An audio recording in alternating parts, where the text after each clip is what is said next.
Camila, eu não entendi, vai entender. Eu estou falando do mesmo homem que disse aos seus: não cuideis de andar ansiosos por coisa alguma, nem pelo que comeremos e nem pelo que beberemos. Sabei que o vosso Pai que está no céu, de todas essas coisas sabem que vocês necessitam.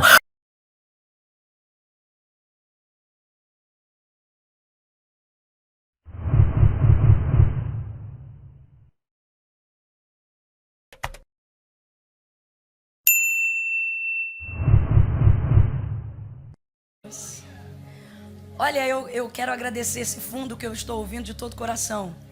Ele é de verdade motivacional. O problema é que, para mim, eu ainda estou de manhã e eu durmo muito tarde. Então, se eu entrar na onda desse fundo, eu vou chamar Jesus de Genésio. Vou colocar Daniel para abrir o mar, Moisés na cova dos leões.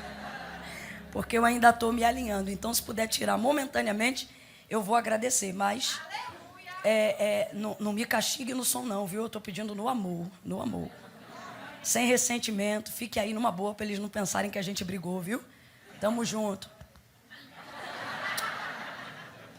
Brigadão.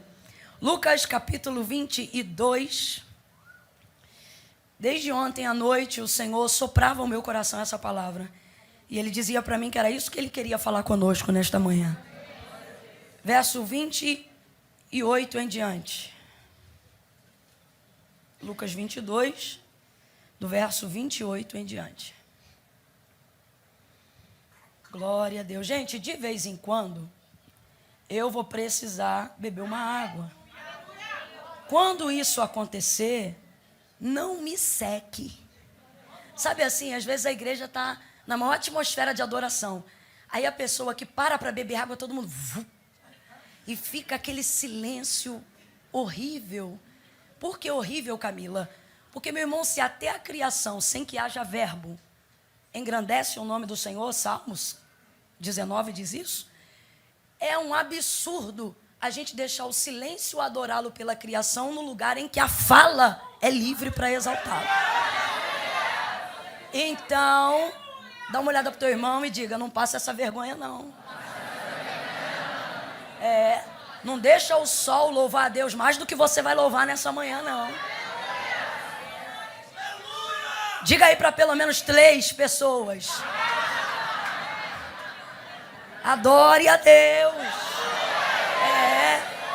Deixa eu ver se eu posso beber água na Batista Lagoinha de São Paulo.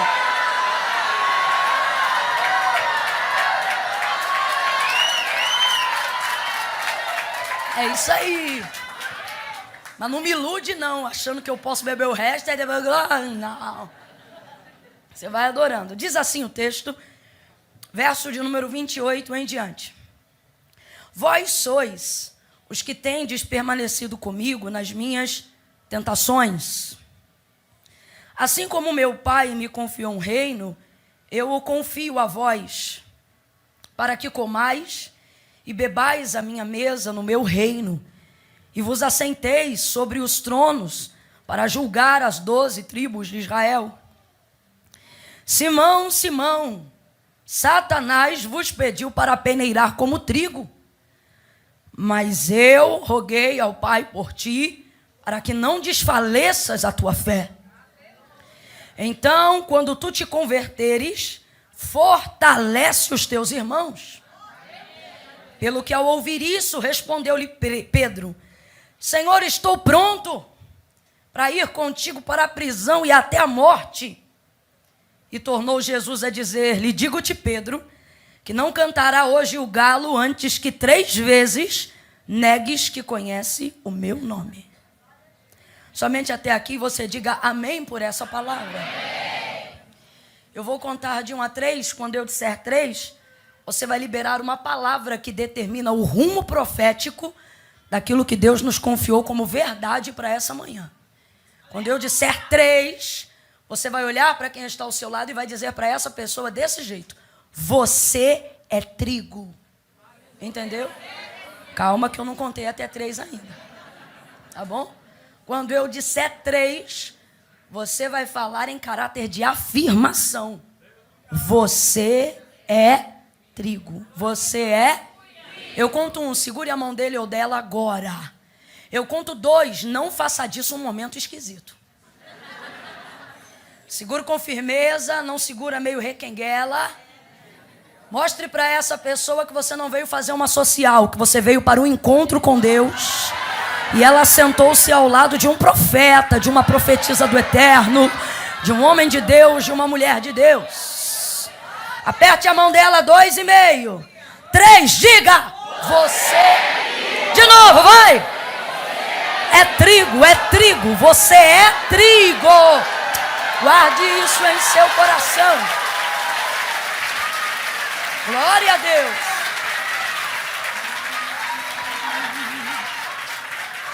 Glória a Deus. Bom, para todo mundo ficar contextualizado dentro do que a gente está falando hoje aqui, a narrativa de Lucas 22, ela traz os momentos que Jesus teve com seus discípulos antes de ir ao Getsemane e antes de ser capturado e ser entregue por Judas à guarda romana para então começar todo o processo reconhecido como via dolorosa. Dentro desse contexto, Jesus vai se retirar do meio dos seus discípulos. Mesmo que seja temporariamente, a princípio, por 3 dias, até que então vai ressuscitar no domingo pela manhã. Depois disso, apenas um período de quarentena. Depois da ressurreição, somente mais 40 dias peregrinando sobre a terra, tornando eficaz o testemunho que já era verdadeiro. E então vai se cumprir o que está em Atos dos Apóstolos, capítulo 1, a partir do verso 8 em diante. Jesus vai começar a ser assunto aos céus e todo olho o viu, e todos os discípulos que estavam ali ao lado perceberam. Não teve o corpo glorificado na terra, mas porque já estava preparado 40 dias como primícias para o seu Pai, subiu exatamente em carne, como nós havíamos visto, depois do episódio da ressurreição, e começou a subir, e a sumir diante de todos os olhos humanos que o contemplavam aqui na terra. Exatamente naquele momento vai se cumprir o salmo messiânico de Davi, que diz: levantai, ó portas, as vossas cabeças, levantai, ó portais eternos, para que entre o Rei da Glória. Os anjos vão adiante dele, anunciando, segundo o relato de Atos, para que entre o Rei da Glória. E segundo o salmo de Davi, o porteiro que nunca abriu o portão de fora para dentro, vai perguntar: quem é este, o Rei da Glória? E os anjos vão adiante dele, dizendo: levantai, ó portas, as vossas cabeças, levantai, ó portais eternos, para que entre o Rei da Glória. Quem é este, o Rei da Glória? O Senhor poderoso na guerra. Traduzindo para o Novo Testamento, aquele que venceu o pecado e a morte. Ele é o Rei da Glória. Sumiu. 2 anjos que estavam na comitiva de recepção ao Senhor ficam na terra. E o texto diz que os discípulos o contemplam e eles olham para os homens que ali estão e diz: varões galileus, por que é que estáis olhando para as alturas? Eles falam isso, gente, porque, pelo amor de Deus, imagine alguém que não tem nada a ver com David Copperfield começar a levitar, sem que haja absolutamente nenhum tipo de show pirotécnico ou de luzes. E ele começa a subir e a presença dos anjos anunciando a sua entrada. E ele vai indo, então todos ficaram olhando, estupefatos com a cena. Só que Jesus já havia lhes dado a ordenança para que fossem e cumprisse tudo aquilo que eles aprenderam. Então os anjos que deveriam ter ido ficaram para alertar a eles e disseram: varões galileus, o que é que estáis olhando para as alturas? Sabe o que eles estão dizendo? Vai fazer a obra dele. Por quê? Porque este mesmo Cristo que hoje viestes subir, de igual forma com alarido de glória retornará por entre as nuvens. O que os anjos estão dizendo é: estejam na atividade quando eles estiverem voltando, e não de mãos no bolso olhando para o céu, porque aquele que olha para as nuvens é como uma onda, é como uma chuva que está para cair, para não cai, e não cai. O que ele está dizendo não adianta nada. Então a narrativa de Lucas 22 vai falar sobre os princípios, o fortalecimento de toda a palavra que Jesus já os havia ensinado no período de 3 anos e meio de ministério terreno. Uma vez que o líder agora supremo, Jesus Cristo, vai se ausentar, ele quer fortalecer toda a ideologia, toda a palavra salvífica que havia liberado sobre os seus discípulos. Então Jesus começa no episódio da celebração da última ceia e por conseguinte também a celebração da última Páscoa entre eles, a dar as orientações finais e começa a deixar a entender declaradamente que vai se ausentar. Quando os discípulos percebem isso, o texto diz que logo depois da ceia, e vamos parar aqui um momento para dizer que ceia é essa, gente. Oh, meu Deus.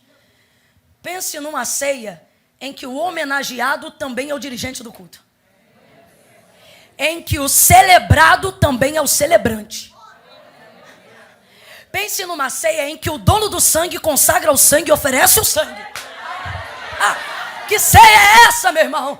Se num ato de ceia, ou num culto solene como esse na manhã, desse dia, a gente já fica maravilhado dizendo, Jesus me segura, senão eu vou arrebatar aqui agora. Você imagina numa celebração aonde o que se fez carne, consagra a carne, o que entregou o sangue, consagra o sangue. Vamos tentar entender isso aqui a grosso modo. Imagine você vindo para cá no domingo dessa manhã e alguém perguntando, está indo para onde? Vou ali me encontrar com Jesus. É mesmo? E quem vai pregar? Você diz Jesus mesmo.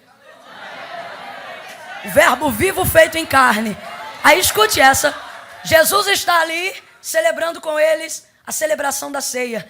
Imagine um culto onde o dirigente é Jesus, o pregador é Jesus e o ministro de adoração é Jesus. Não, pelo amor de Deus. Porque o texto diz que depois de partir o pão, de consagrar o vinho, tendo então eles dado graças, o texto diz que Jesus canta um hino. Pelo amor de Deus. Imagine uma canção sendo entoada da boca de quem nunca transgrediu. Imagine uma canção sendo entoada da boca de quem não precisa de perdão porque nunca teve culpa. Agora, Jesus vai dar para nós, abra outro parênteses dentro desse parênteses, uma lição extraordinária.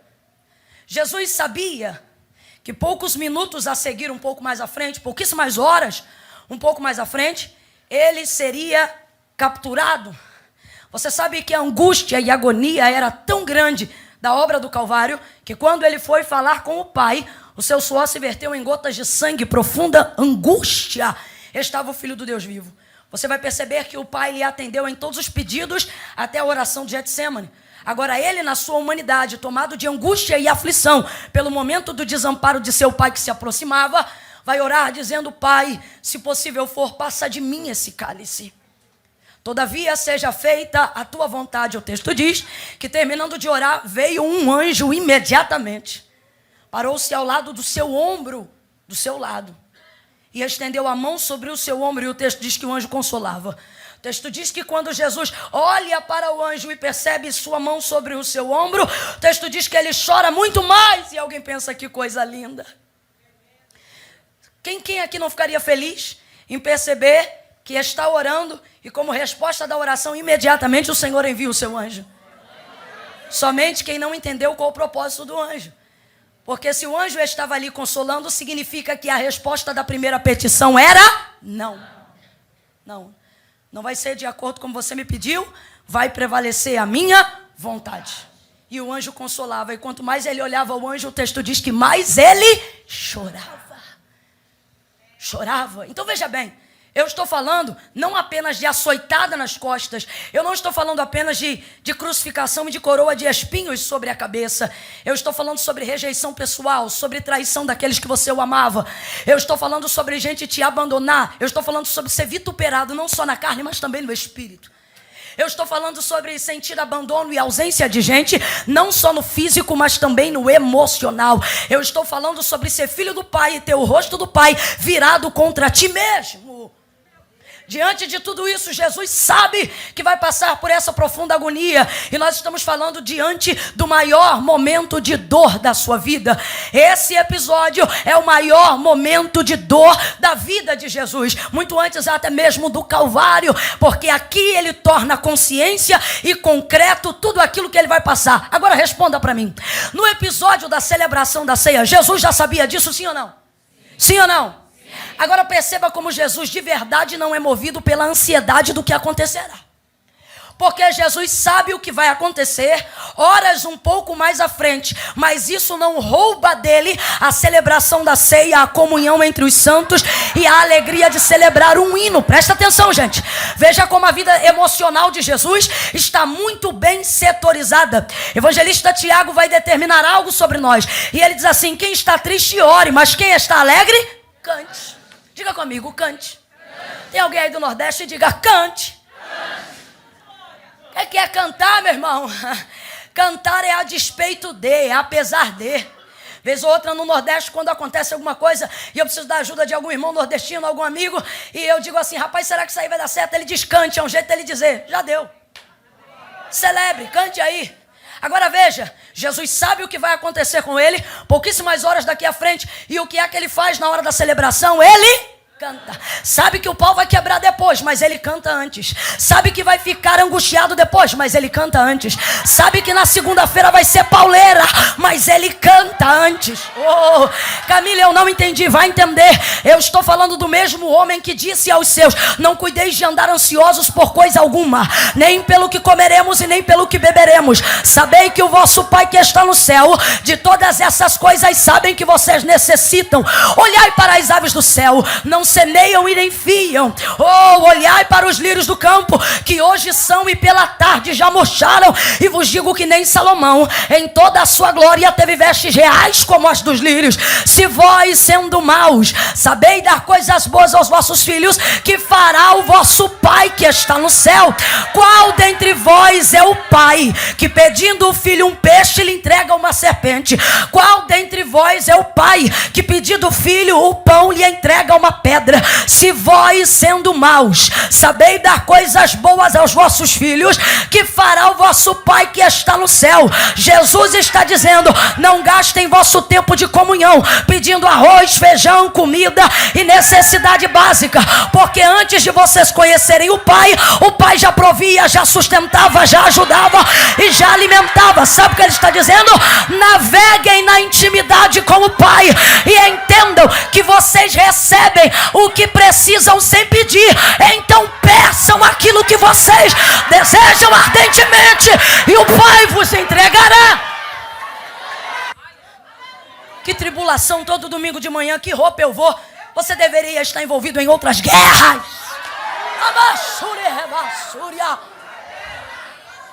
Que tribulação vã, que palhaçada.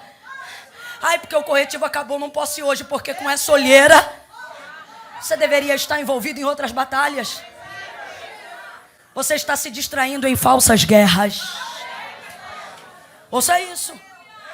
Jesus sabe e liberou essa palavra porque ele sabe que a ansiedade é a porta de legalidade para todos. Eu disse? Vem comigo, eu disse? Todos os males da alma entram pela porta da ansiedade. Depressão entra pela porta da ansiedade, crise entra pela porta da ansiedade, síndrome do pânico pela porta da ansiedade, síndrome do pensamento acelerado pela porta da ansiedade, angústia da alma, porta da ansiedade, aflição de espírito, porta da ansiedade. Todos os males da alma entram pela porta da ansiedade. Por isso Jesus disse, não cuideis de andar ansiosos por coisa alguma. Jesus está dizendo, fechem essa porta e se ocupem com outras coisas. Por quê? Porque a desgraça do raio da ansiedade é que te comendo de gastrite por dentro, com aquilo que está para acontecer amanhã, ela não te habilita para o amanhã, mas dando vazão a ela, agora, ela te rouba a força do hoje. Força essa que seria a única maneira de você chegar preparado no... Então a ansiedade não resolve nada no amanhã e ainda tira a força que você teria hoje para resolver o seu problema amanhã. Jesus sabe, não é amanhã não, é daqui a pouco vai ter cruz. Daqui a pouco tem coroa. Daqui a pouco tem abandono. Daqui a pouco tem rejeição. Mas e agora, Jesus? O que é que tem agora? Agora tem comunhão. Mas e agora, Jesus? O que é que tem agora? Agora tem mesa posta. Mas e agora, Jesus? O que é que tem agora? Agora tem palavra. Mas e agora, Jesus? O que é que tem agora? Agora tem pão. Mas e agora, Jesus? O que é que tem agora? Agora tem vinho. Eu não posso mudar o que vai acontecer daqui a algumas horas, mas posso me revestir agora para chegar preparado no que eu vou passar daqui a algumas horas. O texto diz que ele ministra o cálice, ele ministra o pão e depois de haver celebrado a ceia, ele canta.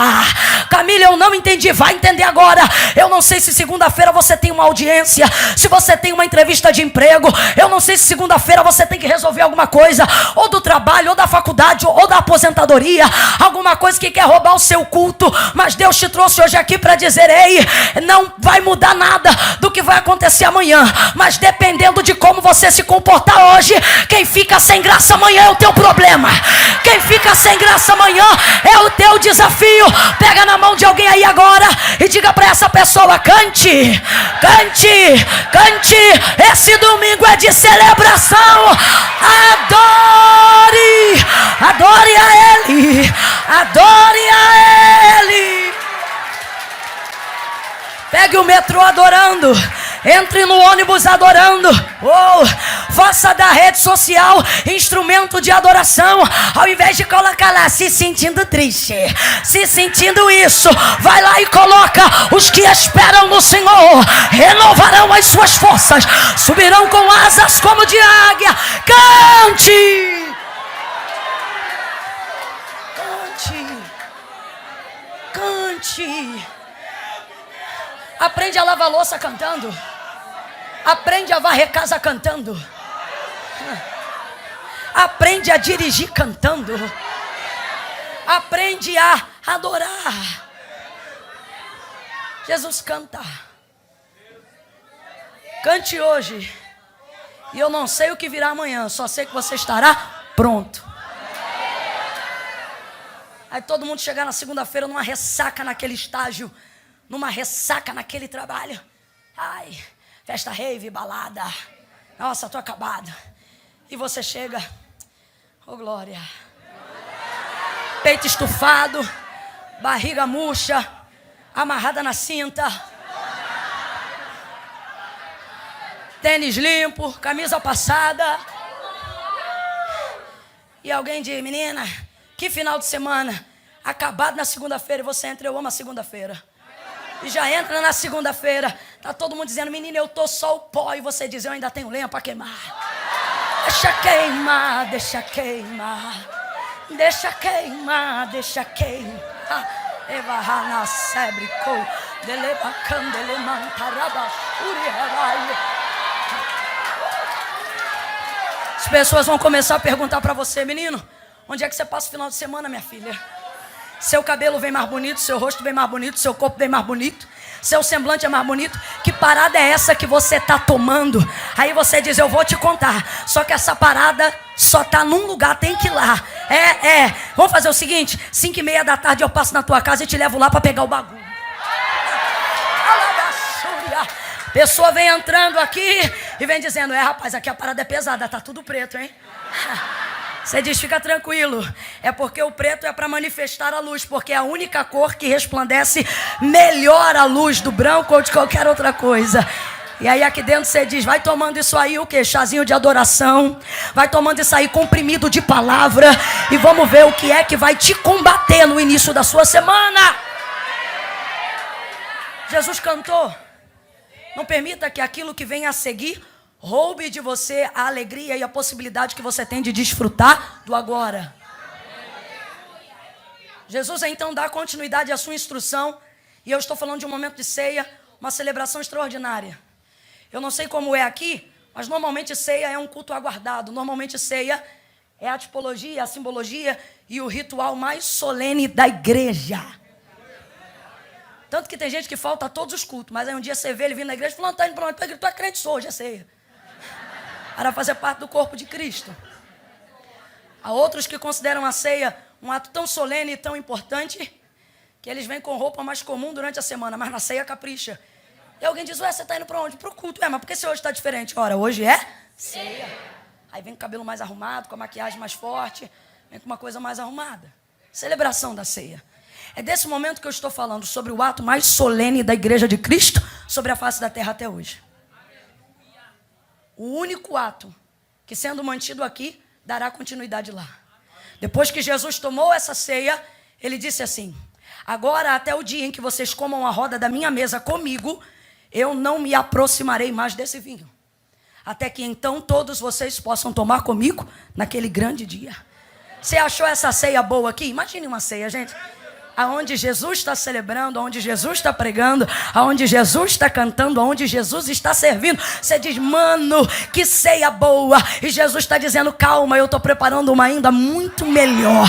Abraão vai estar lá, Isaac vai estar lá, Pedro vai estar lá, você estará lá também, eu vou estar lá.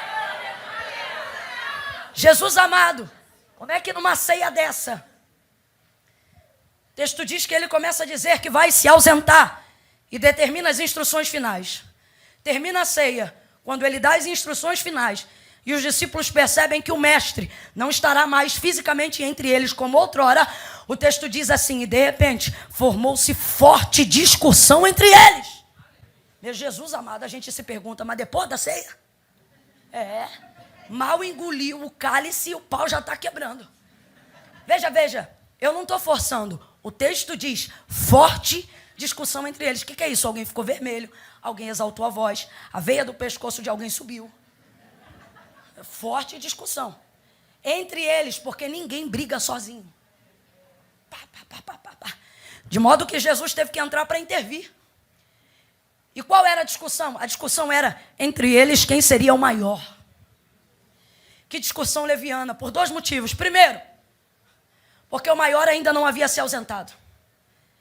Quando uma cadeira de liderança é desocupada, antes de saber quem vai ocupar, primeiro você chora a ausência de quem saiu.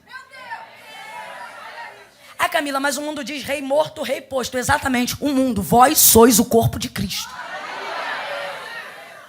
Segunda coisa, é uma grosseria sem tamanho, Jesus ainda está ali. Como é que alguém ousa discutir quem será o maior no meio deles? Aí Jesus entra para acabar com a discussão e diz assim, olha, estando entre vós, ainda estava, mas teve que se comportar assim para fazer eles entenderem. Estando entre vós, quem era o maior? Ora, Senhor, tu és o maior. Pois então, estando entre vós, sua autoridade máxima. Estou parafraseando o texto para a gente entender rápido. Estando entre vós e sendo a autoridade máxima, eu vos servi ou fui servido de vós? Eles estão lembrando do ritual da purificação, a lavagem dos pés, que acabara de acontecer 2 episódios antes da celebração da ceia. E aí eles dizem, ora Senhor, tu nos serviu. Quem foi que colocou a toalha na cintura? Quem foi que encheu de água a bacia? Quem se colocou na posição do servo e do escravo da casa para receber os seus conservos? Jesus. Então eles disseram, ora Senhor, tu nos serviu. E ele disse, pois então, se estando entre vós e sendo maior eu vos servi, entendam que no meu reino maior é o que serve do que aquele que é servido. O que Jesus está falando declaradamente, gente? Ele está dizendo, não há problema em você querer ser o maior. Não. É legítimo querer ocupar um cargo. A palavra do Senhor é clara e o apóstolo Paulo deixou muito claro. Aquele que deseja o episcopato, aquele que deseja o presbitério, aquele que deseja a liderança, aquele que deseja uma figura de proeminência eclesiástica, excelente coisa deseja. Então Jesus está dizendo, não é problema ser proeminente, não é problema ser líder, não é problema ser uma influência. O problema é vocês quererem ocupar esse lugar com a motivação errada. Jesus está dizendo, no meu reino, quem briga por cadeira não senta nela. Por quê? Porque não tem tempo para sentar, está servindo, está trabalhando. Ele está dizendo, no meu reino, maior é o que serve do que aquele que é servido. Jesus está dizendo, ei, no meu reino não tem briga para saber quem é o melhor. No meu reino não tem competição. No meu reino, aquele que é grande está ocupado. Aquele que é grande está trabalhando. Deu uma taca neles, porque ele era a autoridade do que ele falava. A discussão acabou.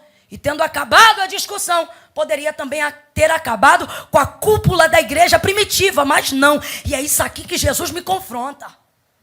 Porque, meu Deus do céu, 3 anos e meio de curso. Quanto tempo? 3 anos e meio. É quase uma faculdade, é para sair formado, sim ou não? Sim ou não? Sim. Comendo com ele, andando com ele. Intensivo. Não são 2, 3, 4 ou 6 horas. Todo dia, de manhã, de tarde e de noite. Jesus só se ausentava deles por um pouco de tempo para orar. Mas dormiam todos juntos. Na mesma região. Caminhavam 3 anos e meio. E não é 3 anos e meio de teoria, 3 anos e meio de prática. Já entra no intensivão. Eram para ter aprendido, eram para ter melhorado. Eram para estar, ok, prontos para viverem o momento da ausência do corpo de Cristo entre eles. Mas olha como é que eles estão. Mal cearam e o pau já está quebrando. Você diz, Camila, como é que alguém briga depois da ceia? Do mesmo jeito que você ceia e vai para casa e quebra o pau logo que chega. Do mesmo jeito. Não estão prontos, não estão preparados. Mas Jesus havia investido 3 anos e meio diariamente para que eles se preparassem para este momento e para a continuidade de todos os momentos que se dariam sem a figura presente do Filho do Deus vivo. Jesus para com aquela discussão na hora e vira para eles e diz: vós sois os que tendes permanecido comigo nas minhas tentações. Sabe o que Jesus está dizendo? Vou falar rasgado a grosso modo e todo mundo vai entender. Jesus está dizendo, vocês são os vacilão, mas são os que estão caminhando comigo. Sabe o que Jesus está dizendo? Pedro, tu não é gente, mas é meu amigo. Sabe o que Jesus está dizendo? Está dizendo, vocês são tímidos. Teve uma vez que Jesus vai ficar tão irado com eles, no episódio do barco, que ele vai dizer assim, geração incrédula, até quando vocês me terão com vocês? Jesus se irava com eles, Jesus brigava com eles, Jesus os admoestava, Jesus os confrontava, mas eles não iam embora. Jesus está dizendo, vocês apanham, vocês vacilam, reconciliam, vocês quebram, se consertam, pecam, mas pedem perdão. E no final o que eu estou observando é que a despeito de como vocês caminham, vocês continuam querendo caminhar comigo, andando comigo, comendo comigo, vivendo comigo. Por causa disso, vós sois os que tendes permanecido comigo nas minhas tribulações. Por causa disto. Por causa do quê? Da vossa perfeição? Não, da vossa perseverança. Irmãos, a gente não é vitorioso quando vence. A gente é vitorioso quando não desiste. Deus não te avalia pela quantidade de troféus que você tem para dizer eu venci. Deus te avalia pela quantidade de vezes que, a despeito das perdas, você levanta todos os dias de manhã e diz, vou tentar de novo. Paulo vai terminar sua carreira ministerial. E uma palavra que pontua o fim dessa carreira para nós é: combati o bom combate, encerrei a carreira e guardei a fé. Estou falando do apóstolo Paulo. O apóstolo Paulo é uma das únicas pessoas na história do mundo antigo que poderia terminar a carreira dizendo, eu venci. Poderia. Mas não faz isso. Ele termina dizendo, eu combati. Ele está dizendo, vitorioso não é quem diz venci. Vitorioso é quem não para de lutar. Tem gente aqui achando que não foi chamado para ser crente porque hoje está na igreja e amanhã cai. Era o meu caso também. Quarta-feira eu estava no culto de doutrina e sábado eu estava no baile funk. E eu pensava que eu não podia ser crente porque eu era extremamente oscilante. Até que então eu compreendi e compreendo essa luta diária até hoje. A gente não continua para poder dizer venço. A gente continua para poder dizer não desisto. Eu vou tentando até o fim.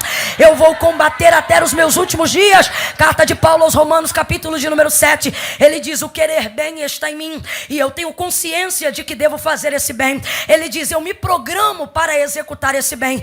O bem está em mim, mas ocorre que quando vou operar o bem que programei e que está em mim, uma batalha acontece e pela lei do pecado que em mim opera, o mal prevalece. Aí ele diz, eu me sinto um miserável, porque o bem que eu quero fazer, não faço, mas o mal que eu não quero, faço. Olha o que ele está dizendo, eu não programei para fazer o mal, eu me programei para fazer o bem, mas na hora de fazer o bem, o que eu faço? Mal. Aí ele diz, que miséria! E aqui vem a graça redentora de Deus para nós. Porque o texto não termina com ele dizendo, eu sou um miserável. O texto termina com ele dizendo, mas graças dou a Jesus Cristo. Oh, quem pode render graças a Jesus Cristo nessa manhã? Mas graças dou a Jesus. Renda graças nesta manhã. Graças dou a Jesus Cristo, nosso Senhor e Salvador em comum. Ele está dizendo, sou salvo pela graça de Jesus Cristo. E isso é o que dá força a ele para continuar. Pisar no sangue pecando? Não. Continuar lutando para ser santo, para validar o sangue que já foi derramado na cruz. Andaram com Jesus há tanto tempo. Não aprenderam tudo. Mas Jesus está dizendo, são vocês que permaneceram comigo. Gente, se Jesus escolhe gente como esses discípulos e confia o reino a eles, quem a gente pensa que é para dizer fulano sim, Beltrano não? Se Jesus, santo, puro e perfeito, diz para o João, vem bipolar, pode vir. Diz para o Pedro, vem sanguíneo da confusão, vem. Se ele chama Judas de amigo, quem você pensa que é? Para dizer, trabalho com fulano, não trabalho com fulano. Reino de Deus não é afinidade pessoal, é aceitação. Vou falar de novo. Reino de Deus não é afinidade pessoal, é aceitação. Pega na mão de alguém aí agora e diga para essa pessoa, recebe Jesus? Pergunte, recebeu Jesus? Pergunta para essa pessoa, ama Jesus? Diga para essa pessoa, gosta dele? Olha para ela com um sorriso na boca e diz, tem que gostar de mim. Tem que me receber, tem que me aceitar. E nisso ele saberá que é amado por você. Quando você me amar, quando você me receber, quando você me aceitar. O reino é vosso. Levante a mão direita comigo e diga, o reino é nosso. Diga, o reino é nosso. Esse reino é nosso, irmão. Não é dos imperfeitos, mas é dos perseverantes. Não é dos perfeitos, mas é dos insistentes. O reino é nosso. O Pai é nosso. O pão é nosso. O vinho é nosso. É nosso.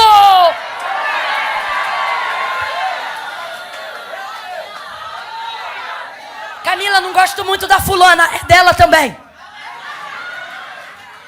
Camila, não gosto do jeito do fulano falar. É dele também. Alguém já olhou para o lado de alguém e disse, você não acha que ela grita demais? Não, pois é, e é do reino dela também.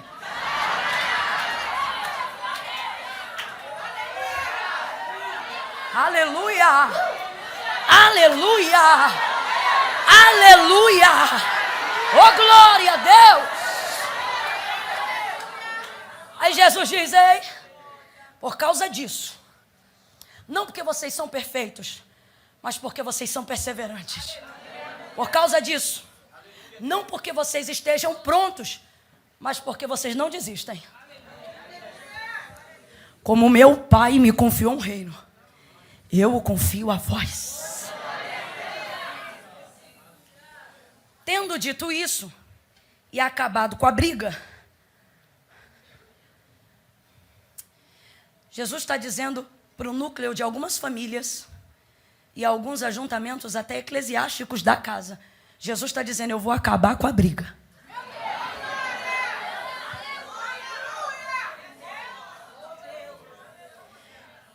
Aí Jesus diz, como meu Pai me confiou o reino, eu confio a vós. Tendo dito isso e acabado com a briga, vira na hora para Simão. E diz assim, Simão, Simão. Mano, quando ele chamar teu nome 2 vezes, paralisa. Eu não sei se você foi educado por alguém da década de 80 ou de 90. Educação enérgica, disciplinatória. Naquela época, irmãos, pai não dava uma surra assim, ele anunciava que ia dar. Tinha um preparo. Quem é dessa época já ouviu o nome 2 vezes. É tipo uma promessa de surra, sabe? Principalmente se estiver em público. Quantas vezes minha mãe olhava, Camila, Camila. Houve pelo menos 2 pessoas que se comportaram em dado momento indevidamente e Jesus trouxe a realidade chamando pelo nome 2 vezes. Uma foi Marta, lembra? Marta, Marta. Arrebentou. E agora aqui, Simão. Mas vamos lá, quando Jesus chamou a Simão lá, no ramo da pesca, depois de andar com ele por um pouco mais de tempo, fez questão de popularizar em Simão outro nome. Qual era? Pedro. Tu és Pedro. Tu és Pedro. O próprio Jesus popularizou o nome de Pedro, para que ele fosse chamado de Pedro. Mas há 2 episódios no Novo Testamento em que o Senhor resgata o nome Simão, mesmo falando com Pedro. Ambos, Pedro está numa condição de resistência. E aí Jesus, ao invés de chamá-lo de Pedro, o chama de Simão. Por que Simão? Porque Simão é a raiz original do seu nome. Simão é a sua raiz, é aquilo que vem de dentro, é a sua essência. Pedro é o seu caráter em transformação caminhando com Cristo. É a pedra da igreja. Mas na hora que ele está errado, equivocado e resistente, Jesus não diz Pedro, Pedro. Jesus diz Simão, Simão. Muitas vezes, para nascer um Pedro, o Simão tem que ser tocado por Jesus. Simão, Simão. Satanás te pediu para cirandar, para peneirar, como se faz ao trigo. Gente, presta atenção. Havia uma discussão. Pá, pá, pá, pá, pá, pá. Jesus chega, pá, entrega uma palavra. Acaba com a discussão. Acabou com a discussão, já vira para Pedro. Simão, Simão. Quem tu acha que começou essa briga? Hã? Só raciocinar. Quem é o sanguíneo? Quem vai ser o líder do grupo? É na hora, irmão. Já vira para ele, Simão, Simão. Satanás te pediu para peneirar como trigo, mas eu roguei ao Pai por ti. Oh. Eu roguei ao Pai por ti, para que não desfaleças a tua fé. Segura essa marimba que é pesada, irmão. Olha o que Jesus diz. Então, quando tu te converteres, dá vontade de entrar na cena e dizer, Pedro, tu tá tomando ceia assim. Não, não. Vamos aqui rasgar. Tá ceando, mas não é convertido. Jesus está dizendo, Pedro, você ainda não converteu. Só que a palavra de exortação vem salpicada da misericórdia. Eu não aceito palavra que só exorta e não salpica a misericórdia. Porque todo Jesus que exorta traz consigo misericórdia. Levantou Jeremias e dizia, fala que eu vou matar, mas se eles se arrependerem, fala que eu vou restaurar. Antes do juízo, o juízo pode ter caráter exortativo, mas sempre virá salpicada da misericórdia. Pregador e pastor que só mete ataca, não é pregador, é hipócrita fariseu, que quer arrebentar os outros e quer se sentir mais santo, expondo os pecados alheios. Quem prega Cristo prega misericórdia. Quem prega Cristo prega renovo. Quem prega Cristo prega regeneração. Exortou. Deixa eu beber uma água.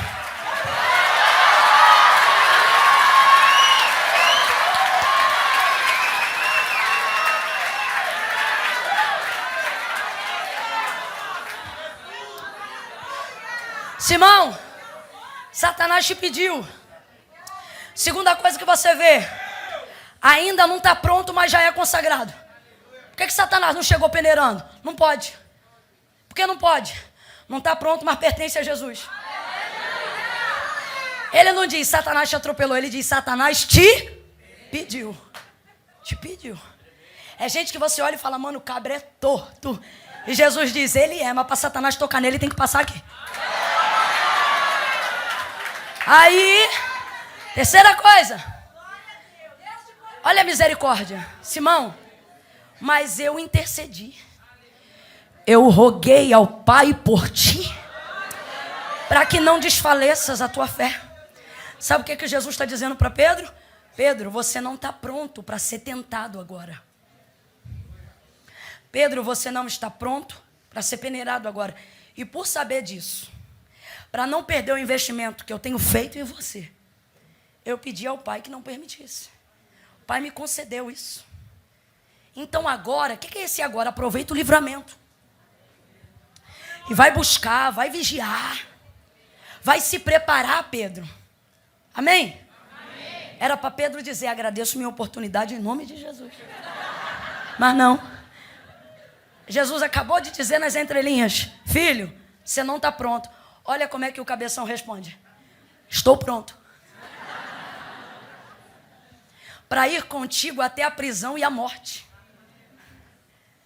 Normalmente, gente, que se encarregará em um estado de proeminência, seja na família, na casa, na igreja ou no trabalho, que tem consciência de responsabilidade, normalmente não se sente pronto para tal cargo.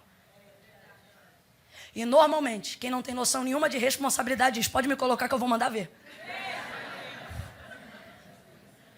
Pedro diz, estou pronto para ir contigo para a prisão e a morte, porque o sanguíneo é emocional. A intenção dele é verdadeira, mas ele não está pronto. E aí Jesus diz, Pedro, ainda hoje, antes das 6, não cantará o galo antes que 3 vezes tu negues que conhece o meu nome, ou que me conhece. Tem gente que acha que é o galo que cantou 3 vezes. O galo é mais obediente do que Pedro. Pedro negou 3 vezes e na 3ª vez o galo cantou. Quando o galo cantou, Jesus passou. O texto diz que Pedro bateu o olhar de frente ao olhar de Jesus por cima do ombro. E foi grande a sua amargura. Porque o que Jesus havia acabado de dizer era verdade. Verdade. Se o comportamento dele fosse diferente, talvez ele não teria passado por aquilo que ele passou. Porque nem toda a profecia é para se cumprir na nossa vida. A comparação que Jesus vai usar para Pedro é: Satanás te pediu para peneirar como o trigo. Por que o trigo? Porque o trigo, segundo a parábola do reino de Deus, reino esse que Jesus acabou de confiar aos seus discípulos, o trigo é a boa semente. Então completa aí para mim, por favor. O trigo é a boa semente. O trigo é a boa semente. O trigo tipifica a alma do homem, a vida do homem. O trigo tipifica a criatura como divina e, por que não dizer, a criatura depois do processo de adoção e de regeneração. Por exemplo, Jesus usa por 2 vezes que se há registrado no texto o campo de trigo para preparar a colheita, para dizer que as almas estavam prontas para serem salvas. Ele diz, olha, vocês dizem que faltam 3 meses para a colheita, mas olhando esse campo, eu digo para vocês, elas já estão prontas. Mateus capítulo de número 13, Jesus vai parabolizar o reino de Deus como um campo de trigo. Vamos dar atenção para essa parábola para a gente fechar junto o texto. Presta muita atenção. Jesus diz assim, o reino de Deus é semelhante a um campo, cujo Senhor da terra entregou a semente aos seus servos. E eles saíram a semear no campo de seu Senhor. O campo é do Senhor. O campo é do Senhor. O mundo é do Senhor. O trigo somos nós. E aí ele diz, os servos começaram a semear a semente. E semearam em todo o campo a boa semente, que é o... Vem, gente, que é o... Meu Deus, eu vou me rasgar todinho aqui. Qual é a boa semente, gente? E os servos semearam a boa semente, que é o trigo.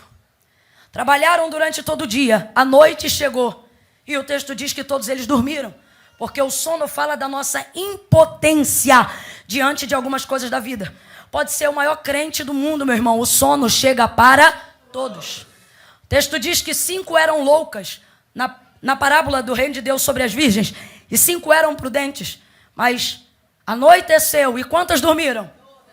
Todas dormiram. Por quê? Porque o sono chega para... Todo mundo vai ter uma área da vida de impossibilidade, de impotência. Todos dormiram quando chegou a noite. Aí o texto diz, então, enquanto eles dormiam, veio o inimigo.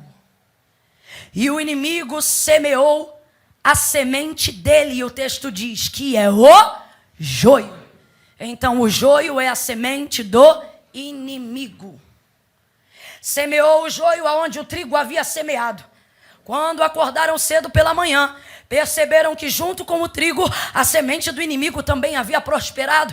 Então, aonde nascia trigo, também nascia joio. Foram rapidamente até o Senhor da casa, bateram em sua porta, Senhor, Senhor, e o Senhor os recebeu. O que foi? Tu não nos deste a boa semente para semear? Sim, eu vos dei o trigo. Pois então nos explique agora como é que o joio está crescendo junto com o trigo. E o Senhor responde, esta semente, quem semeou foi o inimigo, é dele. Senhor, respondem os seus servos, preocupados com a colheita no campo, quer que nós vamos lá agora e arranquemos o joio no meio do trigo? E o Senhor responde e tem um ponto de exclamação em Mateus 13.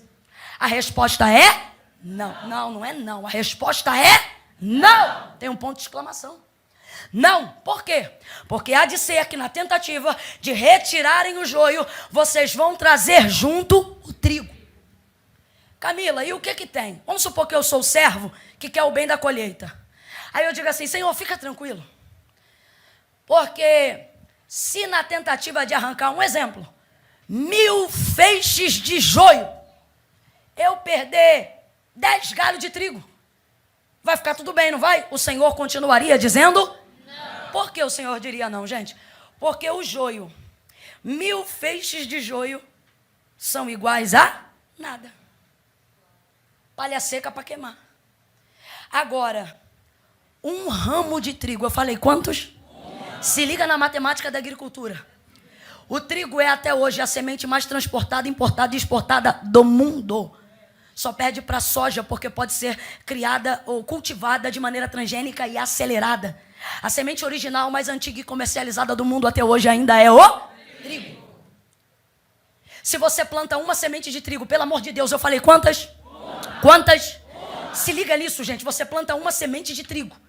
Se ela der pouco, ela vai te devolver 30 sementes. Pouco. Quando o trigo nasce, cada raminho, um ramo de trigo, um galho, cada galho dá no mínimo 3 espigas. No mínimo 3 espigas.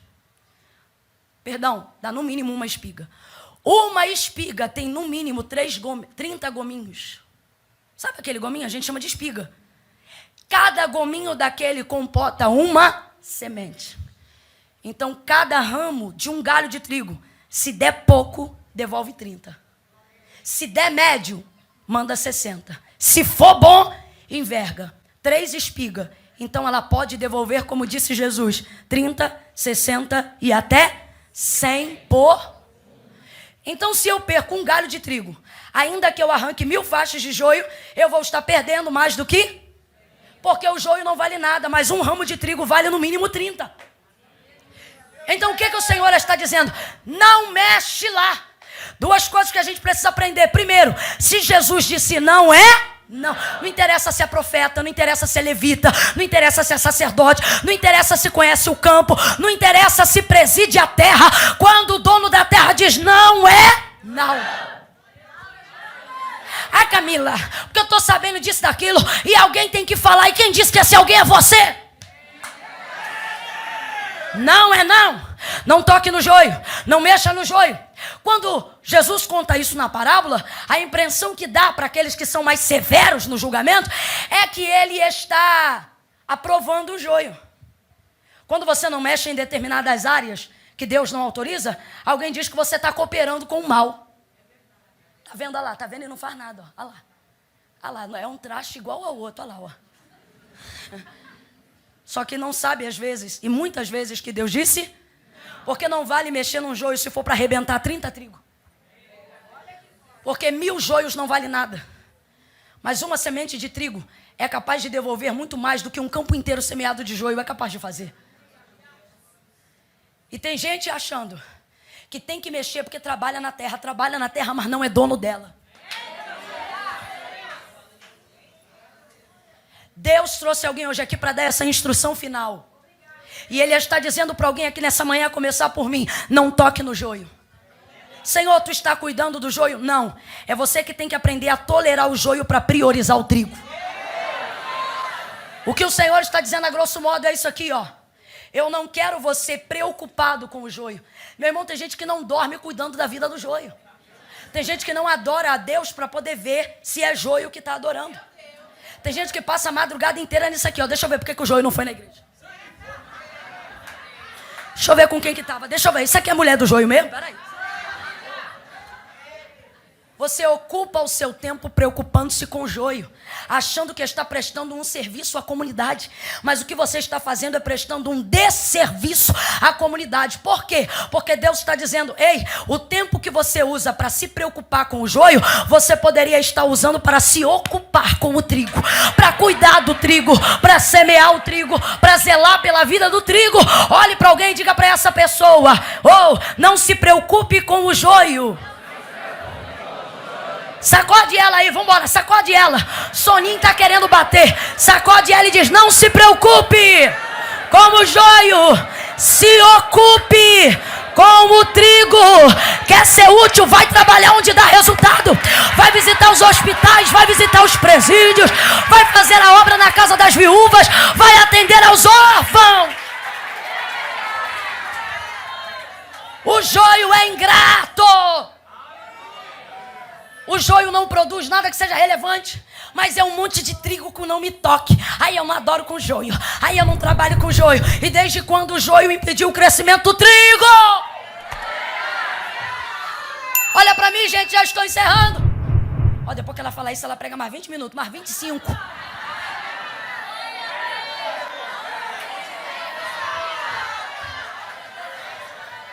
Ouça isso.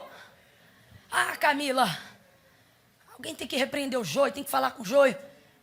O Senhor trouxe a gente hoje aqui para dizer: o joio não interfere em nada no seu crescimento. Camila, trigo cresce perto de joio do lado, meu irmão. E cresce. Agora, por que muitas vezes o joio irrita o trigo? Para raciocinar. Os servos semearam de manhã. O inimigo só semeou à noite depois da lua. Só que pela manhã os servos dizem que viram ambos crescerem. Como é que pode quem veio depois crescer igual quem estava antes? Sabe por quê? Joio cresce fácil e é rápido crescer. E por que é fácil crescer? Porque joio cresce vazio. Quem cresce sem carregar fruto, quem cresce sem carregar semente, cresce rápido. Cresce? Cresce? Eu não estou dizendo suspeite de quem cresce rápido. Eu estou dizendo, veja se quem cresce rápido está carregando frutos. Crescem os dois juntos. E o Senhor diz: não toca no joio. Diga comigo: não toco no joio. Deus trouxe aqui para te dizer: obedeça a direção de 2020. Para de se meter na vida do joio, de querer cuidar da vida do joio, de querer saber da vida do joio, de querer interferir na vida do joio. Use a sua vida para proteger o trigo, defender o trigo, semear o trigo, adorar como trigo, cuidar do trigo, investir no trigo. Então veja bem, o Senhor diz: não mexe não. Deixa crescer até o dia da ceifa, dia da colheita. Deixa eles crescerem juntos. Quando chegar naquele dia, aí vocês vão ver direitinho quem é joio e quem é trigo. Por que o Senhor está dizendo isso? Porque no período do crescimento, irmãos, joio e trigo aparentemente são exatamente. Então o Senhor está dizendo: vocês vão achar que estão arrancando um joio e vão estar arrancando um, porque eles estão em fase de crescimento. E em fase de crescimento, joio e trigo são exatamente. A semente ainda está sendo formada. No dia da ceifa vai acontecer isso aqui: o trigo amadureceu e o joio também. O joio cresceu vazio e o trigo cresceu pesado de semente de joio, de trigo. Então o que acontece? O trigo enverga, o joio continua de pé, porque o joio não tem fruto.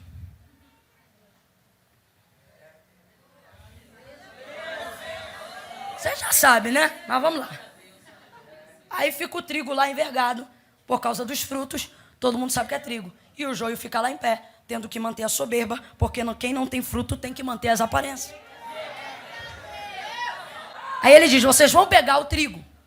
E como que a gente sabe que o trigo está maduro? A semente fica solta da casca. Se você pegar um galho de trigo, quando ele está maduro, você sacode ele e você ouve o barulho. Por quê? Porque quando está na fase do crescimento, a semente depende de ficar agarrada na casca. Porque ela pega os nutrientes da terra. O que é isso? O fruto ainda depende da terra. Quem ele é ainda depende do que ele tem. Vai ouvindo. Quando ele está maduro, a semente solta da casca. Independência, maturidade, elevação. Já não dependo do que eu tenho para saber quem eu estou formado. Ouça isso. Então, nessa hora você colhe o trigo, porque ele está pronto para ser colhido. E o joio? Pega o joio, taca no fogo, porque só serve para ser queimado. Na agricultura daquela época, você pegava o trigo e levava para a direção oeste da cidade. Eu sei que não se colhe mais hoje assim, mas profeticamente eu preciso dizer como era colhido. Pegava-se o trigo, levava para a direção da cidade aonde passava o vento do oeste, o vento do oeste. Camila, que vento é esse? É literalmente o vento que fazia a curva. Ele vinha e fazia a curva na direção oeste da cidade. E por que terminava a colheita lá? Porque então, uma vez que o trigo estava pronto para ser colhido, ele era craquelado por uma esteira no chão. E depois que o gomo fosse craquelado, jogava na peneira. Quem aqui já segurou uma peneira na vida? Dá trabalho ao teu povo, Jesus. Você segura uma peneira. Não estou dizendo que era assim, mas só para a gente entender na nossa visão. Imagine agora todas as sementes dentro da peneira e a peneira roçando o trigo. Por quê? Porque a casca já foi amassada, craquelada. Então, quando aquela casca passar no arame ou na corda da peneira, ela vai rasgar a casca e liberar a semente é o fruto, é a maturidade, é a prontidão. Por que o Senhor disse, Pedro, Satanás te pediu para se andar como trigo, para te peneirar? O que ele está dizendo? Satanás quer te provar. Ora, Camila, então por que Jesus não deixou Pedro ser tentado? Por que Jesus não deixou Pedro ser provado? Porque Pedro ainda não está pronto, ele ainda é novo, a semente ainda está agarrada ele ainda depende do que ele tem para descobrir quem ele é. Então, se ele cai na peneira agora, vai acontecer a pior desgraça que pode acontecer ao agricultor da terra. O quê? Peneirar uma semente antes do tempo. Provar uma semente antes do tempo. Quando a peneira rasgar a casca, também vai ferir a semente, porque está colada nela. E se ferir a semente, fica podre. Aí não pode ir para o celeiro. Vai para o lixo, vai ser queimada. Por quê? Porque foi peneirada antes de ser aprovada, antes de ser madura. Senhor da terra não permite semente nova cair em tentação que não possa suportar. Porque senão quem perde não é a semente, é o agricultor. O agricultor vai perder todo o tempo de investimento. Tudo que foi regado. Dá uma olhada para quem está do teu lado e diga, o céu está investindo pesado em você. Meu irmão, Deus está investindo na gente com vontade. Deus investiu com o sangue do Filho. Aí você entende por que Jesus entra para interceder. Quando ele intercede ao Pai, ele não está dizendo, Pai, protege Pedro. O que ele está dizendo é, Pai, protege o meu investimento nesse homem. Ele ainda não estava pronto, achava que estava pronto, mas não estava pronto. Vai ouvindo aí.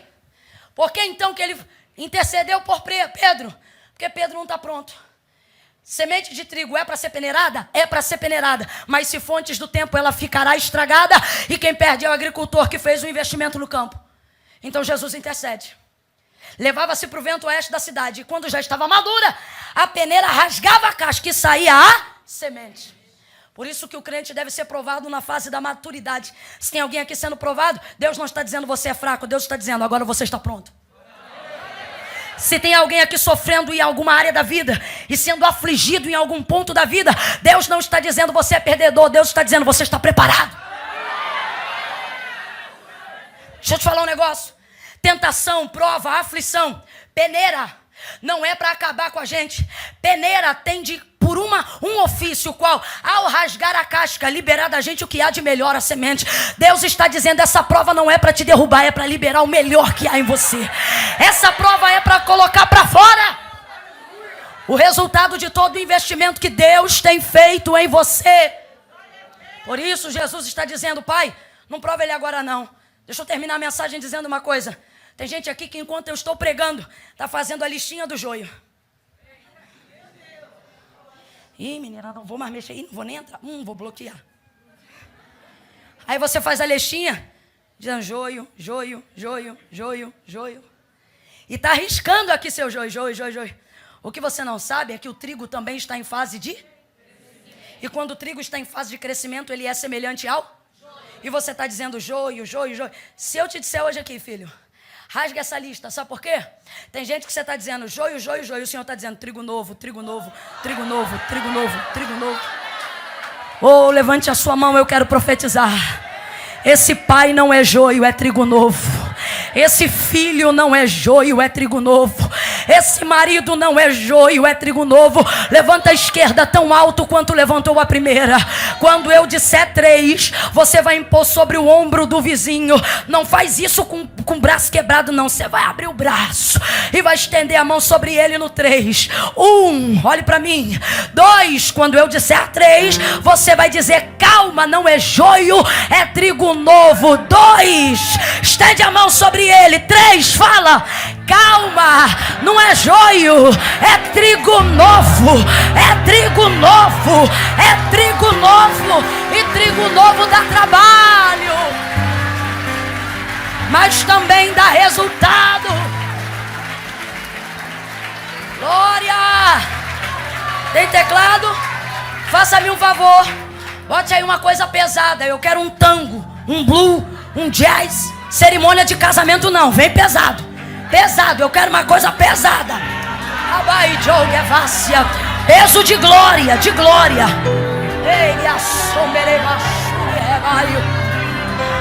Mãe, você mamãe.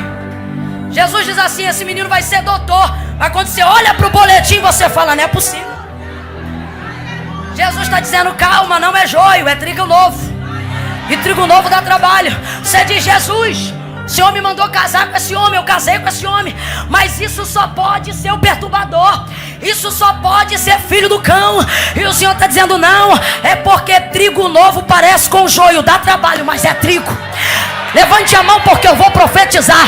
Jesus trouxe gente hoje aqui para dizer: tudo que hoje está te dando trabalho ainda vai te dar resultado. Tudo que hoje está te dando trabalho ainda vai te dar resultado.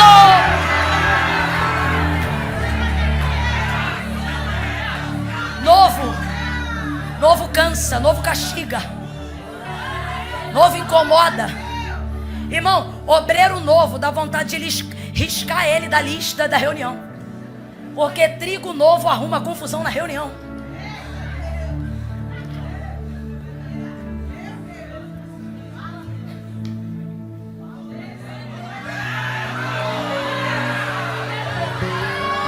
Quando o pastor te bota para trabalhar um trigo maduro do lado de um trigo novo, nossa, te diz: não é possível que isso é crente, não.